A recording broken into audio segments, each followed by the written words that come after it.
மாதம் மணல் முறைகேடு வழக்கு இடியின் மனு தள்ளுபடி. உச்சநீதிமன்றம் மனு தள்ளுபடித்தான்.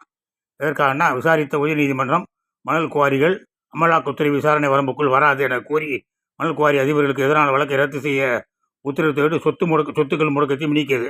இதை எதிர்த்து உச்சநீதிமன்றத்தில் அமலாக்கத்துறை தாக்கல் செய்த மேல்முறையீட்டு மனு நீதிபதிகள் தீபங்கர் தத்தா, அகஸ்டின் ஜார்ஜ் மாயிஸ் அமர்வில் நேற்று விசாரணைக்கு வந்தது. நீதிபதிகள் பிறப்பித்த உத்தரவு. இந்த விவகாரத்தில் சென்னை உயர்நீதிமன்றம் பிறப்பித்த உத்தரவில் நாங்கள் தலையிட விரும்பவில்லை. அதற்கான முகாந்திரம் இந்த வழக்கில் கிடையாது. எனவே அமலாக்கத்துறையின் மேல்முறையீட்டு மனு மற்றும் இடைவீட்டு மனுக்கள் தள்ளுபடி செய்ய. அடையே ஜட்ஜிங்களா நீங்கள்லாம்?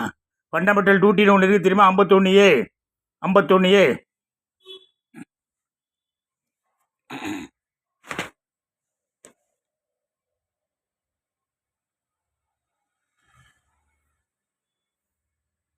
என்ன சொல்லுது? Preserve natural environment.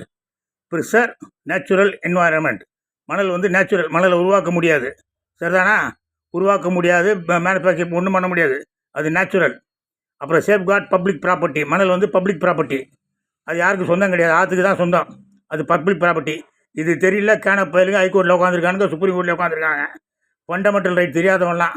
அதனால் என்ஃபோர்ஸ்மெண்ட் டைரக்டரேட்டு உடனடியாக ஃபண்டமெண்டல் ரைட் டியூட்டி அப்படின்னு சொல்லி கையில் எடுத்து, ஃபண்டமெண்டல் டியூட்டி நமக்கு அப்படி தான் சொல்லியிருக்கான் கான்ஸ்டியூஷனில்.